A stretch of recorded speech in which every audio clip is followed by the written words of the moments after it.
Hey guys, hello and welcome to the channel.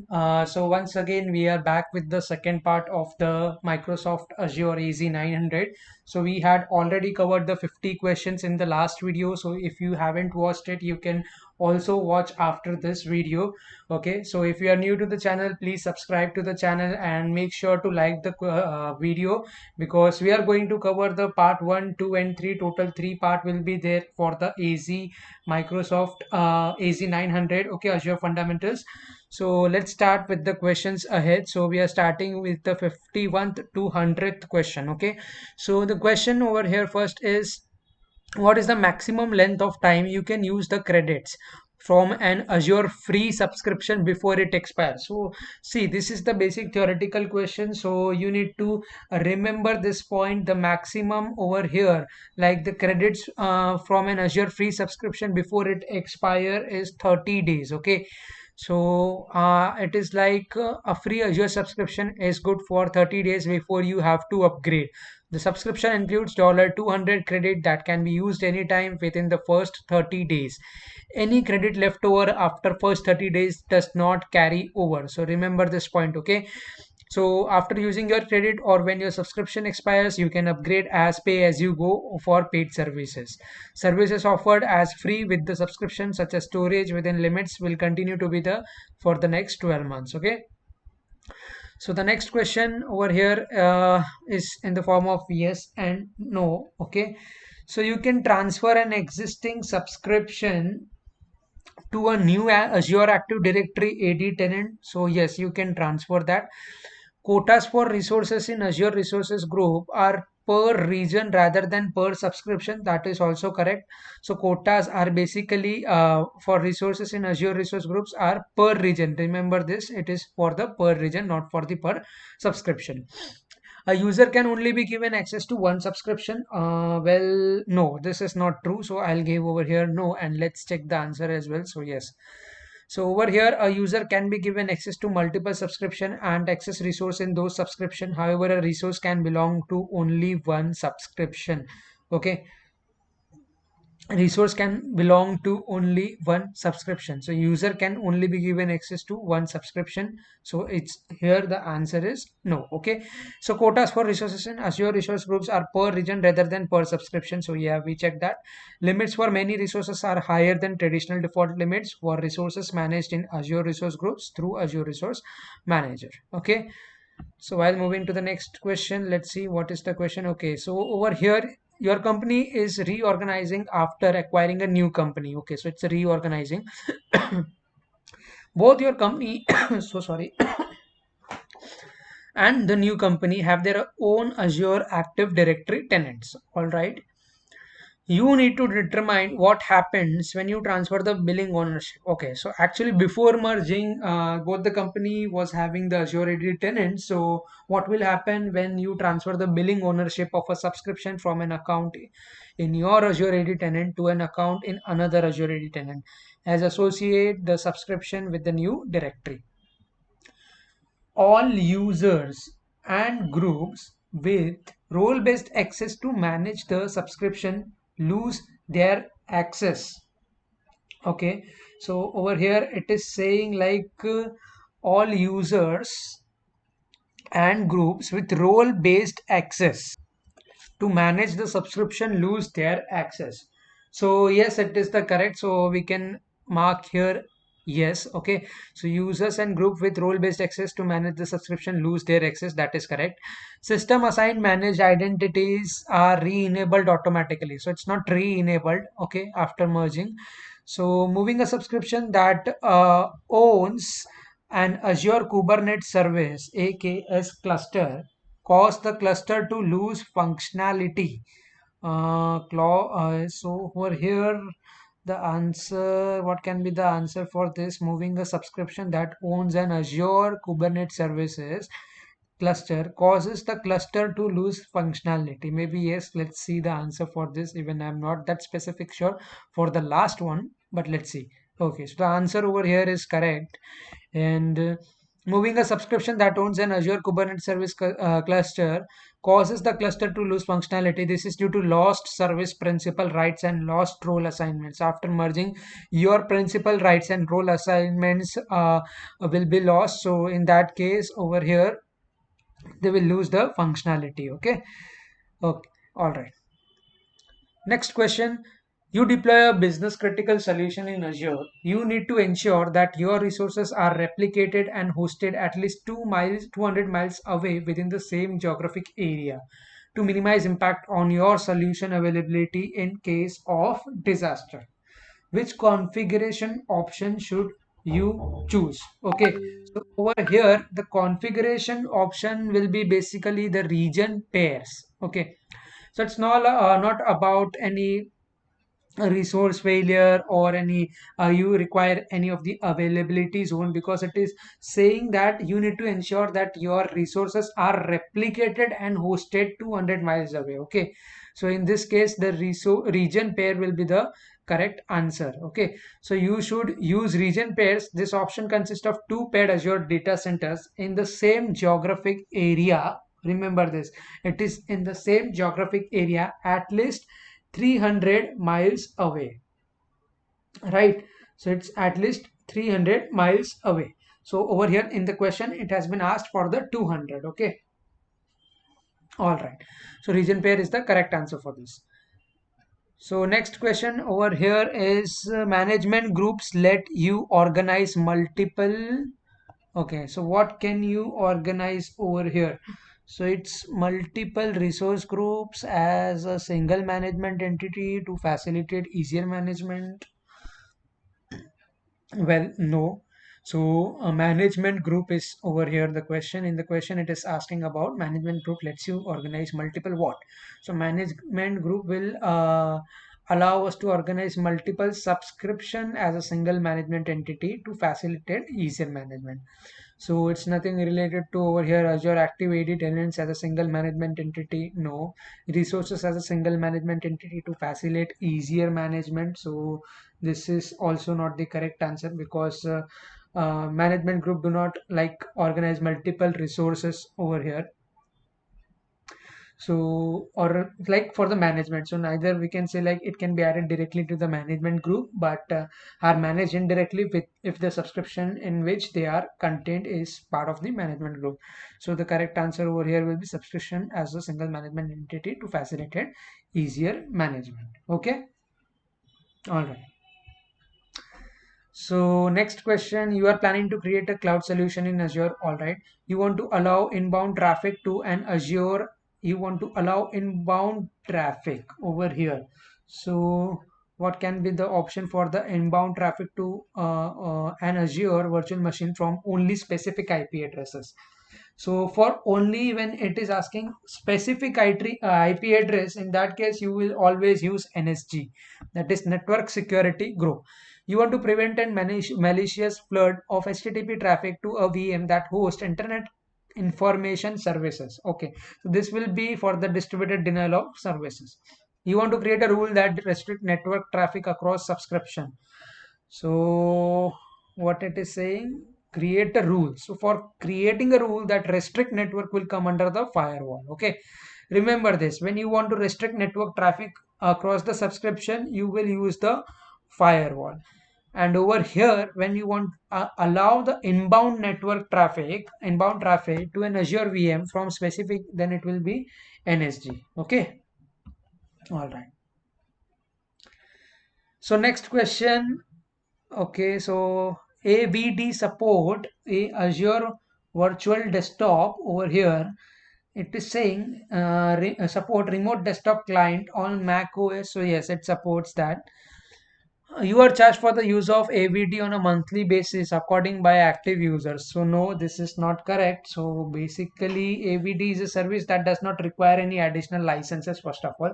So you can use it with your existing Microsoft 365 or Windows per user license. AVD users should exist in same Windows server Active Directory that is linked to Azure AD. Yeah, this is correct. Yes. Okay. So over here it is the drag and drop. Next one is migrate a workload from an on-premise Hyper-V host to Azure, still retaining full control over the operating system. So that is VM virtual machine will retain like full control over the operating system. Deploy a web application using platform as a service. So app service will be over here for the platform as a service. Build an event-driven solution and pay only for the time spent running your code. Built an event-driven solution and pay only for time spent running your code will be Azure function. So pay only for time spent running your code will be Azure function. Okay. We had discussed similar type of question in the first part also. Okay. So, which two options can you use to connect Azure Virtual Network AVN to each other? Each correct answer represent a complete solution. So, it is asking for the two option to connect Azure Virtual Network. So, it is saying for the virtual network. So, express route is not the correct over here. Okay, so traffic manager is also not the correct. Then what is the correct option for this is okay, so one is the VPN gateway, that is the correct, and VNet peering, that is the correct. So we'll check the answer. So yeah, this is the correct, and reason is okay. So we should use VNet peering, VPN gateways to connect AVN each other. VNet peering, you can seamlessly connect two or more VNets in Azure, routing the traffic directly through Microsoft backbone infrastructure. Alternatively, you can deploy VPN gateways. Okay, in each VNet to connect them to each other over public internet. So express route Azure, for front door traffic manager gateways to connect Azure VN each other. None of this enables VNet to VNet connectivity. Okay, so here's the reason why express. So what is the express route? It is a service that enables private connectivity between your on-prem and Microsoft 365. Front door is a global endpoint. Okay, so 7-layer HTTPS to enable fast, secure, widely scalable web application. All right, so answer is VNet peering and VPN gateways. Okay. Again here, express route traffic is routed through a private connection. So just now only we checked the answer for that. So this is the simple definition, and the answer is yes. The role of traffic route is that only express route, sorry. So the traffic is routed through a private connection. Traffic between peered virtual network VNet is routed over the public internet. So no, it is the wrong. VNet is created within the scope of a region. Yes, it is a correct. Okay. Now you want to select the multiple options are available in drop down. Dash enables you to perform automated deployments from Azure DevOps. So what enables? Okay, so for Azure DevOps, it is saying, na. So it will be app service. Okay, so let's see the answer. Yeah, it's the app service. App service enables you to perform automated deployment from Azure DevOps. Azure App Services is a cloud platform for developing and hosting web application and services. It enables you to build web apps with ASP.NET. So over here, the applications are supported in ASP.NET, Node.js, Python, Ruby, PHP on Rails. Okay, all right. You can also use Azure App Service to host static website. Okay, so that we know that it is used to host a static website. So now the next question includes a virtual processor, memory storage, and networking resources. So what is that? So over here, a lightweight virtualized application environment includes the abstraction of server infrastructure and operating system. So first one is basically when it is talking about the storage network and computing. So VM will come over here. Next is lightweight. Lightweight is what? Then container instances is the answer for that lightweight over here, and includes the abstraction of servers, infrastructure, and operating system. The function will be there. Okay, so the correct answer is yes, that only which we correct selected, right? All right. So creating high portable scalable app instances that include the binaries and libraries um, required to run can be done using what? Okay, highly portable scalable app instances, binaries and libraries. So container, let's see the option. Yeah, container is there. So VDI is not the correct over here. Virtual machine is again not the correct over here. So container is the correct option, and we go ahead after this. Okay. So virtual network peering. can be used to connect virtual network across Azure region. Okay, so it is asking about the peering. So yes, it is. It can. All right. So virtual network peering can be used to transfer data between Azure Active Directory tenants. Yes, that is also correct. Configuring peering requires a short downtime. No, no, no, no, no. It doesn't require any downtime. So yes, our answer is correct. And configuring peering does not require any downtime for the peered virtual network. Resource can continue to support inbound and outbound connection for the duration of a peering process. If in the case we are not able to discuss all the solutions, so you can pause and read these other answers as well. So well, it is not required in every case, but yes, when the definition or the support statement is required, at that time you can pause and read out this statement as well. So because the basic definitions is included in that. Okay, you manage a development team that needs to focus all its efforts on creating and maintaining application code. Okay. Your team does not have the resources to provision and scale the infrastructure your applications require to run. What should you do? Okay, so what should I do in that case? Okay, so we can containerize the app and deploy. No.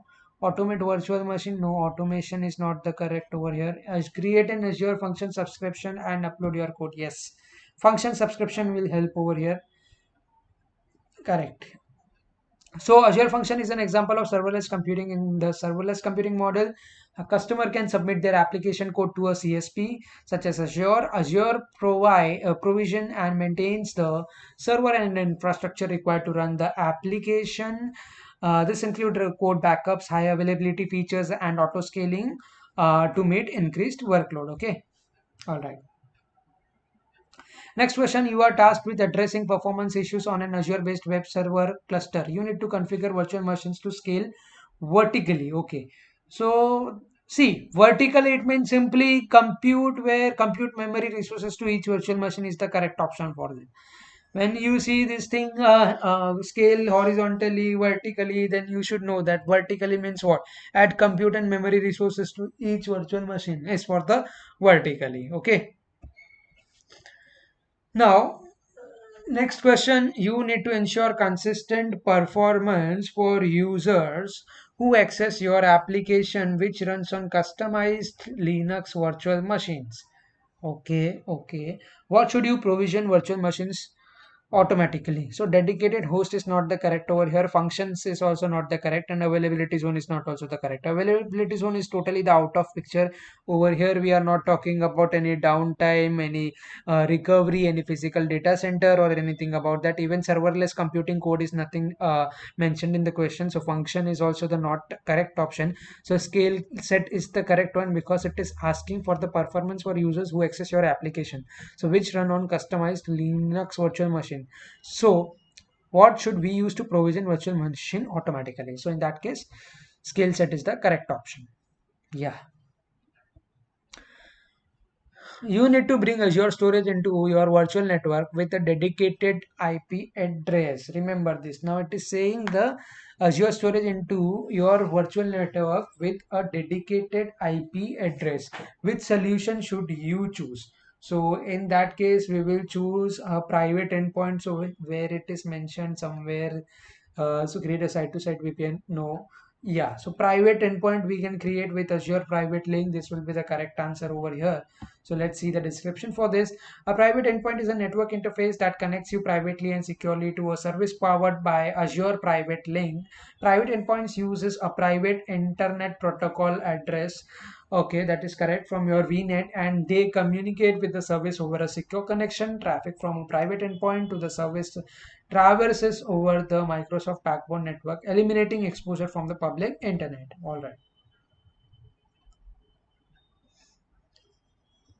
A company wants to host data disk in the Azure cloud. The data disk must be available to other on-prem machines running Windows, Linux, and Mac OS using network sharing via server message block SMB protocol. Okay, SMB means where is the file storage? Yeah. When SMB comes over here, remember this, the data must be secure both at rest and in transit. So Over here, the option is the file storage only. It is meeting the requirement because access is provided to other VMs as well as on-prem through the over here through the use of SMB protocol. Okay, so blob storage is not the correct over here. Archive storage is not correct. Archive storage because it provides a low cost storage, right? It is low cost storage option for data that is rarely accessed. Blob storage is basically designed for large quantities of unstructured data. And disk storage is basically for virtual hard disk that is available to VM to which the disk is attached. Okay.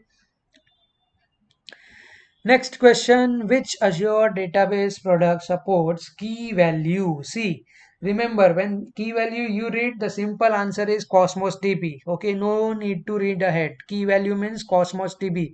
You can simply mugify this thing because there are something which is fixed, and if you know the definition of that, then it will save your time to select the answer, correct answer. Okay. Coming to the next question, your company is considering using Linux-based Azure Container Instance to deploy a simple application. The application runs a stateful application. You need to provide storage to retrieve the persist state, save state. Okay, what type of storage should you use in this? So again, blob is not correct. Disk I also explained is not correct. Azure file. So over here, I'll say the Azure. No, archive is not correct. Azure file is the correct option over here. Let's see why it is correct. Yeah, so Azure file is correct. This is the only storage option that supports persistent storage for Azure Container Instance. You would need to create the share and then create a container specifying the share and volume mount point. You can read the other definitions as well for what disk is used, blob storage and archive storage. Okay. Next question. Okay. Your company is planning to deployment using Azure database for PostgreSQL. The deployment should meet the following requirement: up to 10 TB storage, Azure Premium Storage, point-in-time restore for up to 365 days. So this will use basically database. So in every option, Azure database is there. All right. So PostgreSQL will also be there. So yes, it is also there. And now, what can be there? First option is Azure Database, PostgreSQL. For PostgreSQL, single server basic tier. Single server basic tier will not be there. So yes, the answer would be over here is the general purpose tier. Actually, this was the question which was there in my exam, so I know this answer. So let's see. Yeah. So it's Azure Database for PostgreSQL single server general purpose tier. So you can read this. So 16 TB storage up to 16 TB and uses Azure premium storage. Point in time restore is made by all database for PostgreSQL deployment. You can read this other definitions as well, the description which is provided to you by POS. Okay, moving to the next question now.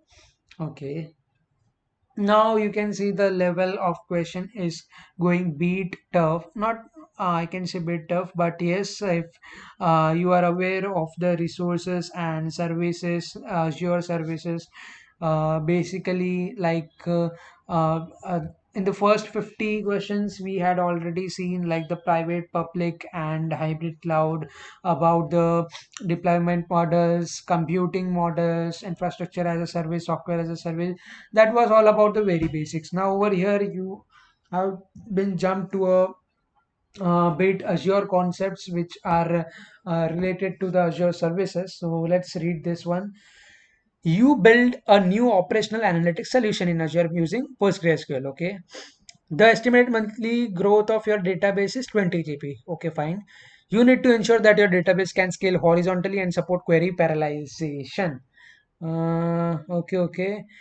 Okay. For faster responses on the larger dataset. Without your team's involvement in database or operating system management, which deployment option of PostgreSQL in Azure should you use? Okay. So yeah, Azure database for PostgreSQL will be there, but what will be there exactly? So this is what can be the solution for this. Actually, we should not use maybe PostgreSQL flexible server on Azure database for PostgreSQL.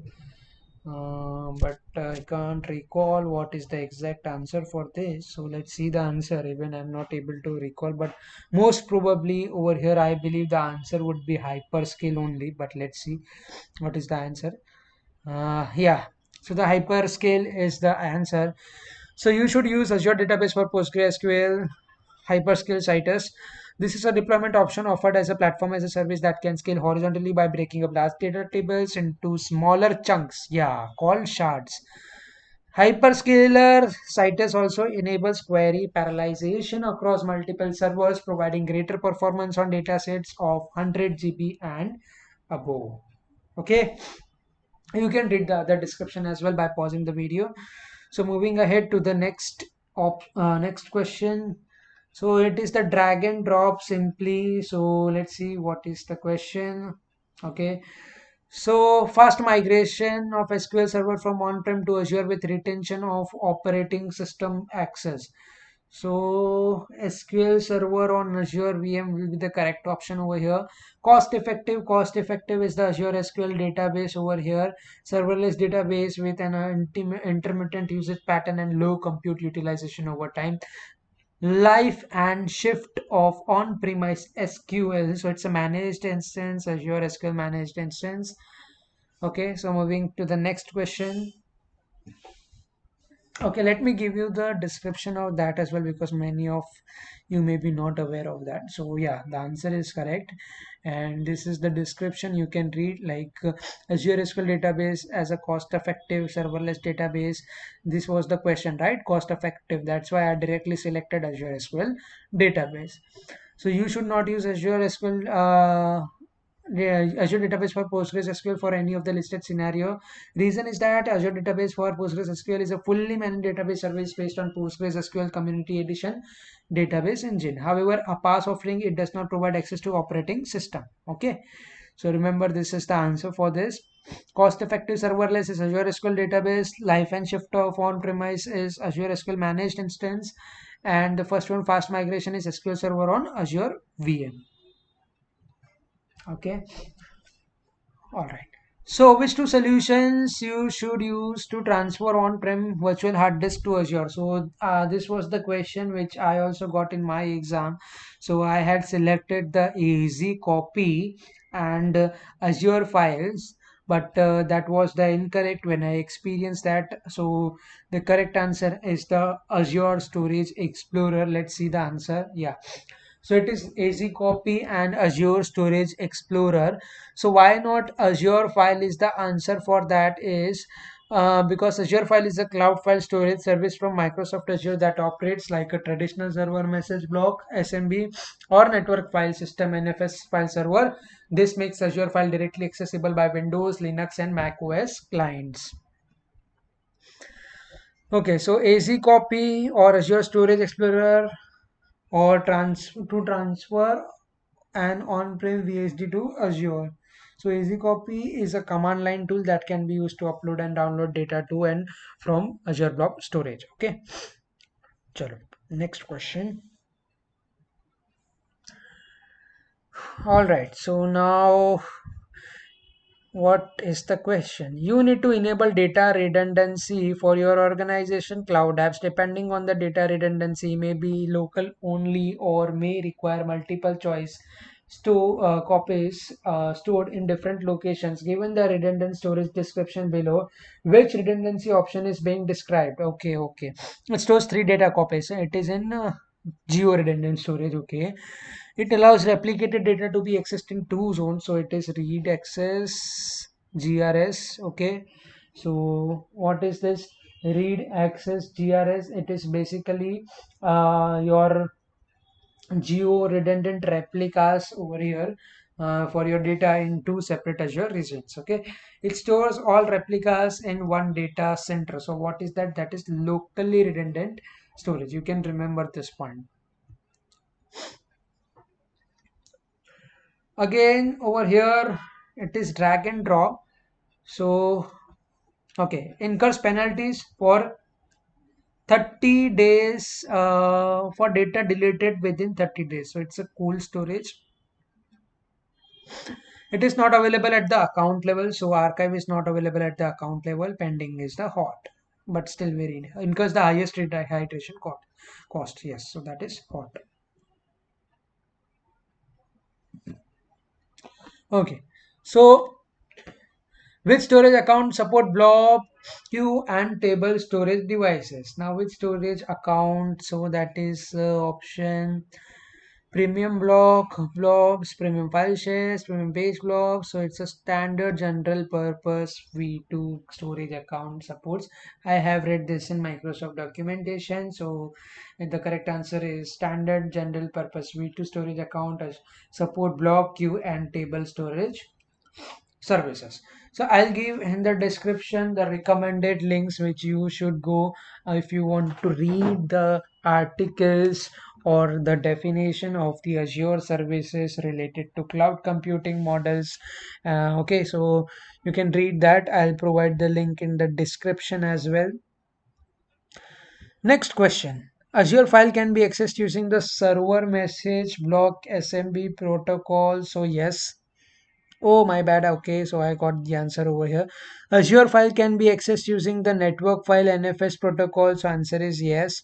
A shared access signature is required to access Azure files. So no.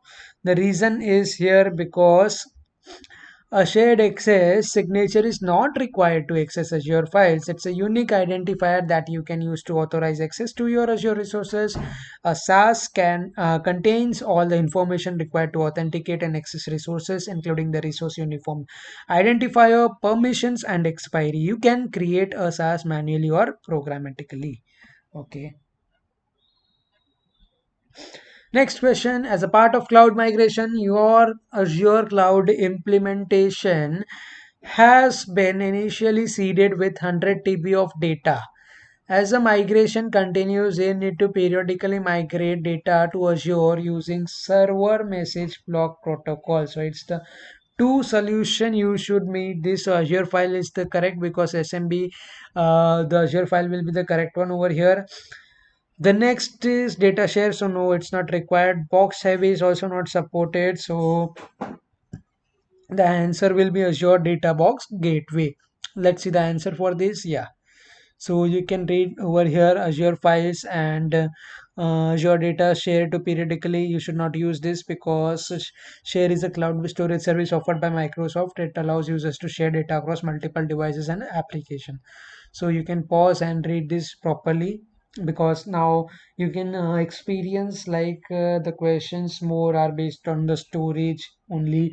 So like the files storage, file share, and the blob storage, archive storage, type of different types of storage. So okay, now you deploy three virtual machines to Azure as a three-tiered architecture. One VM host a front-end web application, one VM host a business application interface, and other VM host a Microsoft SQL Server database.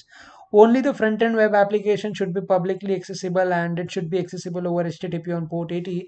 All three VMs must be accessible over remote desktop protocol on port 222. Only your account should be able to use the RDP to access the VM. Okay. So I need to make sure like determine how NSG can be used in this scenario. All right, all right. So once again, we'll check only the front end web application should be publicly accessible. Okay. So we need to ensure that only front-end VM is publicly accessible over VM, so over port 80. So this is the correct answer. And it is also saying like all three VM must be accessible over remote desktop. So all three VM must be accessible from the port 22, 222. Okay. Let's see what is the answer. Hmm. Yeah, so we are correct. You can read this description. Okay, so moving to the next question.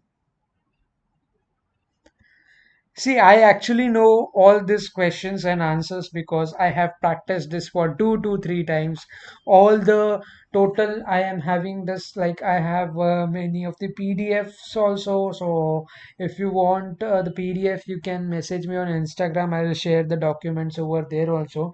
But if you practice this part one, part two, and part three, then also I can make you sure that you can easily clear up to 80%. Your knowledge will get clear because over here you are getting knowledge of all the Azure services, okay, in this three, all the three parts. So over here, Azure DDoS protection standard is enabled automatically. So no, it's not enabled automatically. Azure DDoS protection standard provides protection against volumetric protocol and application layer attacks. So yes, virtual networks from multiple subscription in your organization can link to the same Azure DDoS protection plan. So yes.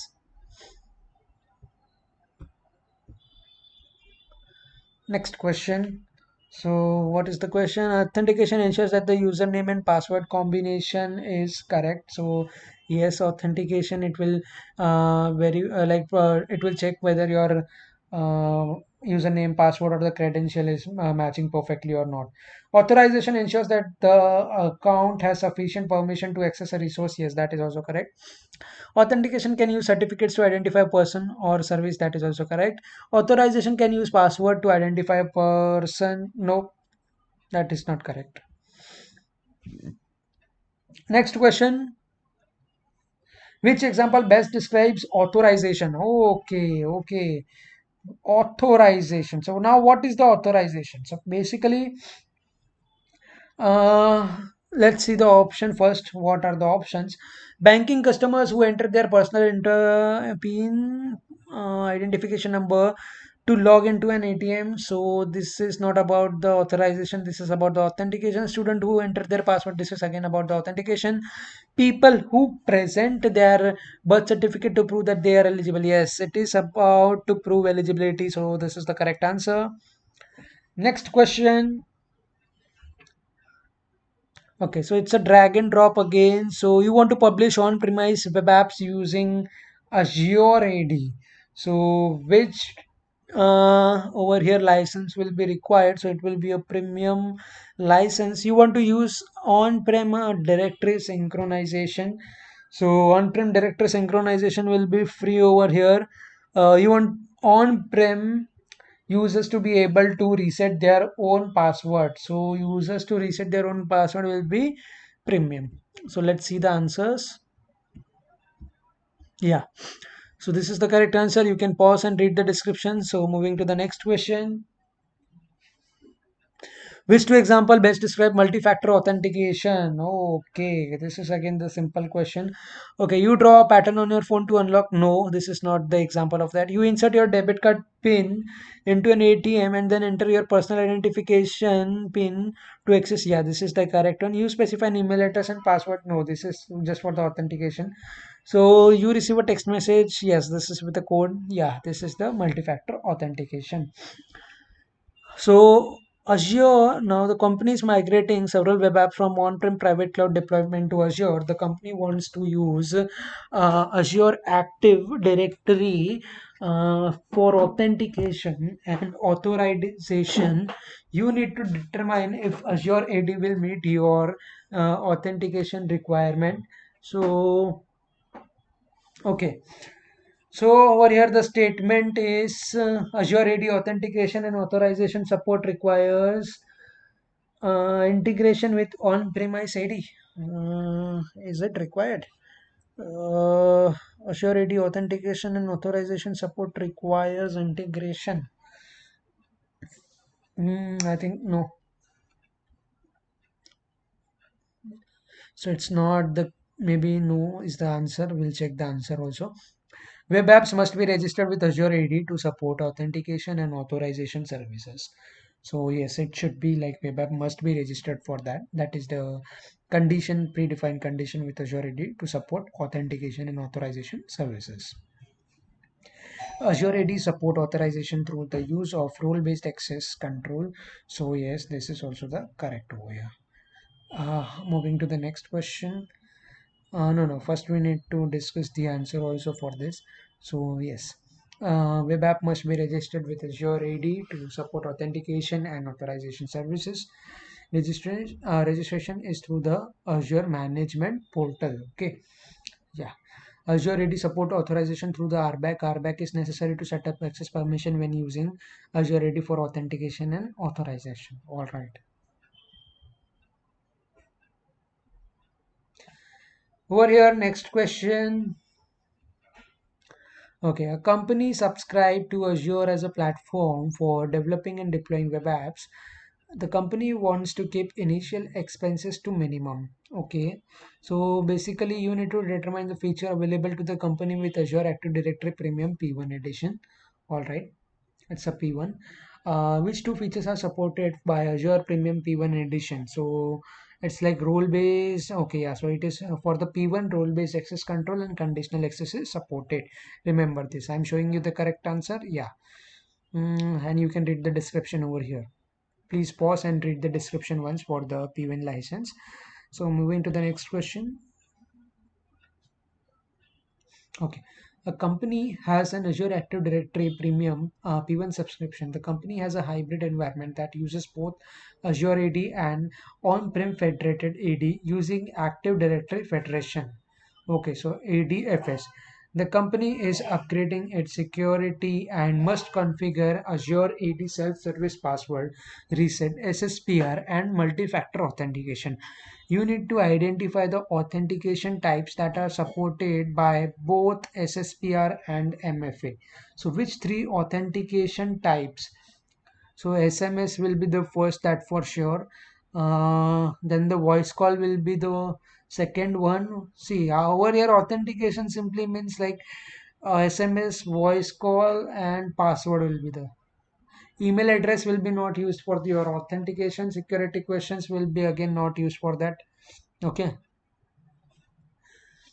so moving to the next question. You need a security solution that helps provision, manage, and deploy secure socket layer SSL TLS certificate. What should you use? Okay, so what should you use for that? So for security, we will use the Key Vault. Remember this, for security solution that helps provision, manage, and deploy secure socket layer.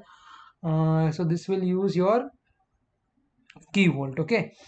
So I'll show you the answer also, and you can read the description here also. Okay. So pause and read this description as well. Okay. All right. Moving to the next question. It is based on yes and no.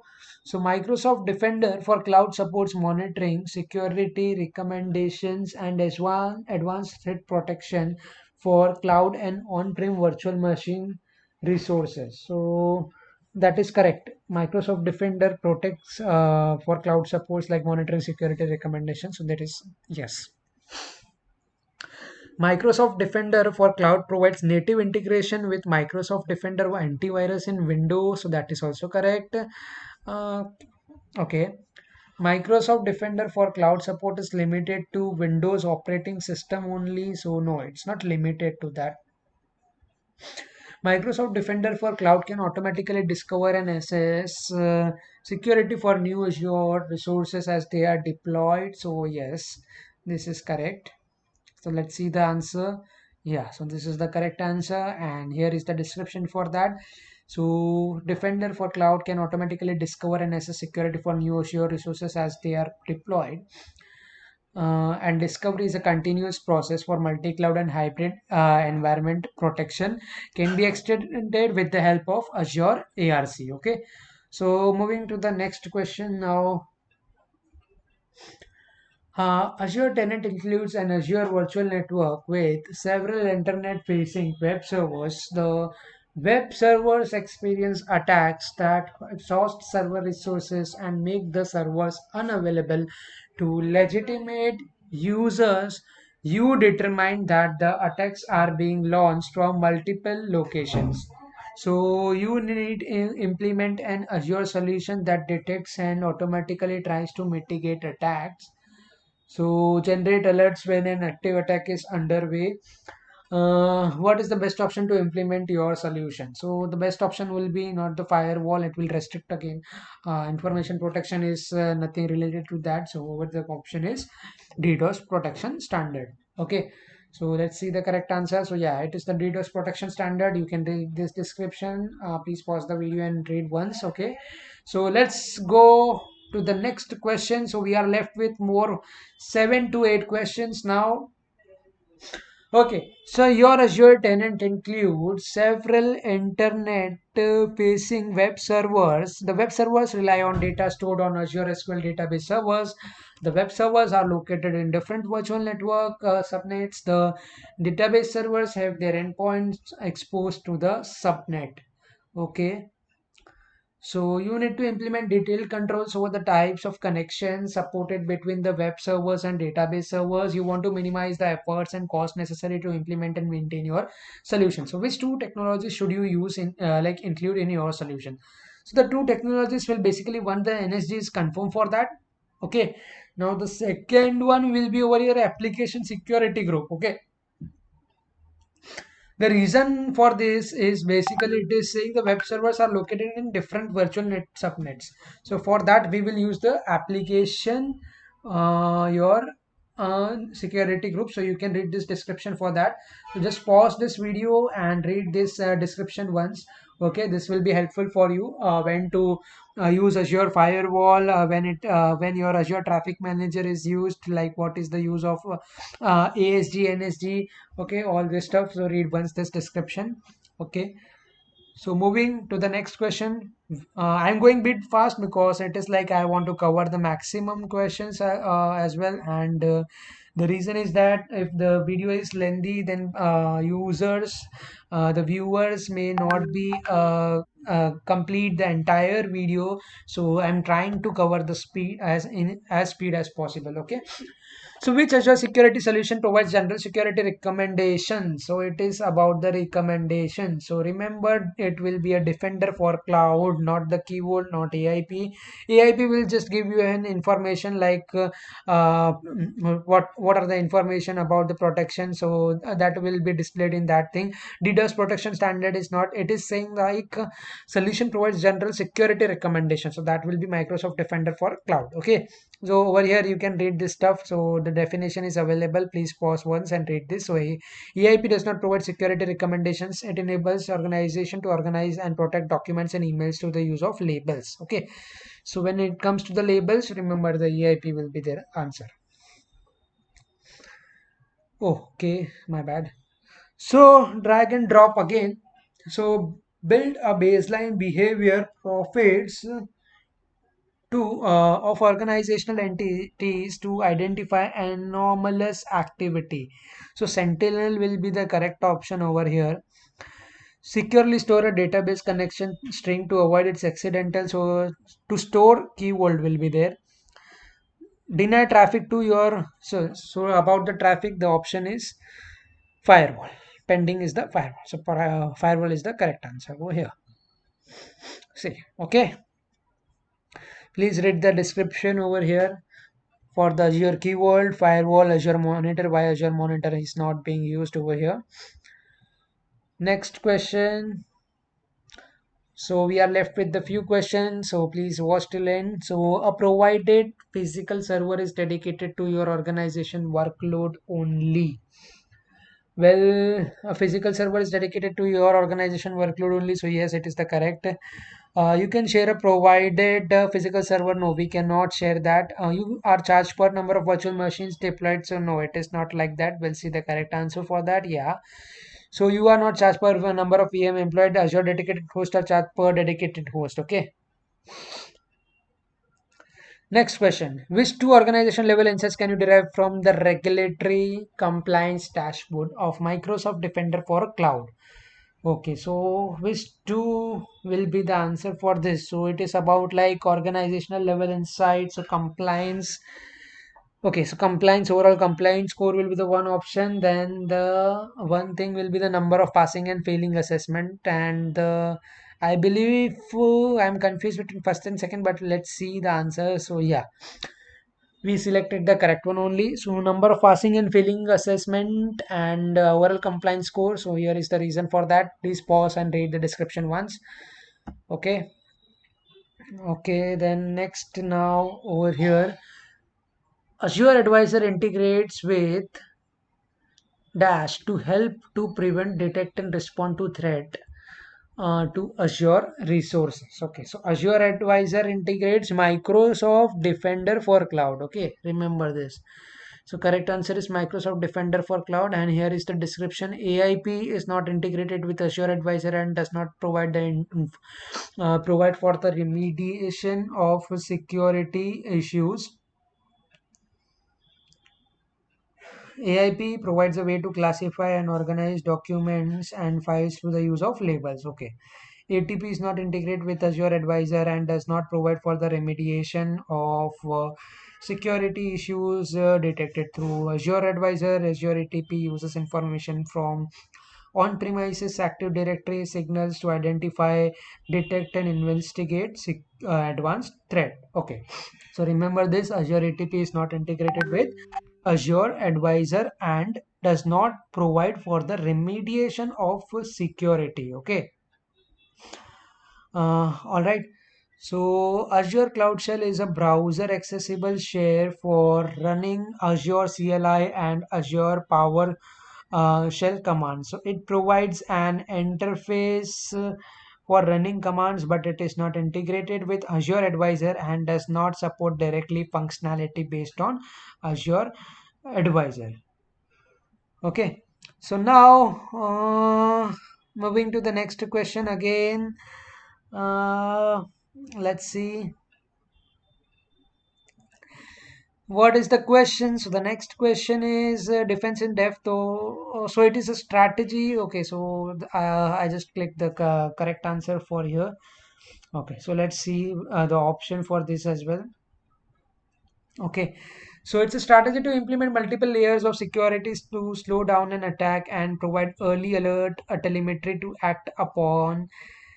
So defense in depth is a strategy. So first option over here, defense in depth is a strategy to implement multiple layer of security to slow down an attack and provide early alert telemetry to act upon. It removes reliance on any single layer of protection and ensures that if one layer is breached, a subsequent layer is already in place to prevent further exposure. In Azure Defense, in-depth consists of physical security, identity and access perimeter, network compute application, and data layers. Application Insights is a feature of Azure Monitor that allows you to monitor your live applications. It can automatically detect performance anomalies, help to diagnose issues, and provide insights on how your app is being used. Okay, so next is customer logbox. What it is an interface that lets Azure customer view, review, and approve data access request raised by Microsoft engineers by default. Uh, so it is saying by default the Microsoft team. It is saying the Microsoft Teams has no access to customer data. Okay, so I'm not knowing this thing actually. All right. Through the customer logbox, an engineer who performs this is the new for me as well. So the logbox, an engineer who performs troubleshooting can request such access. However, the final decision remains with the Azure customers who may authorize or reject access to their data in Azure. Okay. All right. To complete the statement, okay, application security gateway lets you. What does application security gateways do? Okay, so let's see the option for this. So it allows like directly allow or block connections to all servers. So, uh, mhm. So I think no, this cannot be the answer. Directly allow or block connections to all servers running instances on the same server. Well, no, this is not the correct one. Directly, first one is the wrong. Define templates, no. Rapid deployment, this is also not correct. Organizing similar servers, yeah. So you can easily define and implement security policies based on those groups. So this is the correct one. Let's see the correct answer. Yeah, that is the correct. Over here, you can read the other as well. So application security gateway lets you organize similar servers so you can easily define and implement security policies based on those groups. ASD let you apply security to the group as a whole. ASD do not let you directly allow or block connections to all servers running instances on the same server. ASD can be used as a part of the solution, but this is not configured through ASDs. You could, for example, create an ASD and then create a network security group, defining connection filters and apply it to the ASD. Okay, so this is all about the application security gateway. So do not let you control user access to serverless application. So ASG do not let you define templates for the rapid deployment of application instances in an orchestrated environment. Azure provides various tools to facilitate rapid deployment, such as Azure Dev Test Lab. So Azure Dev Test Lab is basically used for the rapid deployment of application instances and orchestrated environment. So guys, we have completed the entire 100 questions, and we believe that the ample number of questions has been solved and the most topics of the Azure services has been covered in this. It's my uh, deep request from my end that please subscribe the channel and like the video, because it takes too much of effort to shoot or record this video and to take the time and to explain the thing. So from my end, I have given the all the inputs. Now for the outcome, I wish you all the best for your exam if you are willing to apply for that. So you can apply from the Microsoft, directly type AZ-900 in the website and you'll get the first website of the Microsoft. And if you scroll down, you'll get the option to schedule an exam. And wait, over here part 1 and part 2 has been completed, part 3 is yet pending, so we'll cover that. After that you can apply. So within 2 days only I'll be uploading the part 3 as well. Okay, so thank you for watching this video, loving me for your all your support, and I wish you all the best. Okay, so we'll see you in the next video. So before that, if you face any of the like you have any doubts related to any exams, like I am AZ-900 certified, AI-900 certified, MS-900 certified, and I'm also going to apply for the PL-900 in the next month itself. So after completing that, I'll also provide the solution or the practice set for that. Currently I am covering the question set only, but I'll also create a presentation or like a PPT for the topics, and I'll explain the all the topics in that, not only the practice questions. So I'll give my best of my knowledge. So that's it guys. If you have liked my video, then thank you very much. If you are new to the channel, then please subscribe the channel and like this video as well. Don't forget to share this with all your friends, because sharing is caring. And that's it for today. So thank you.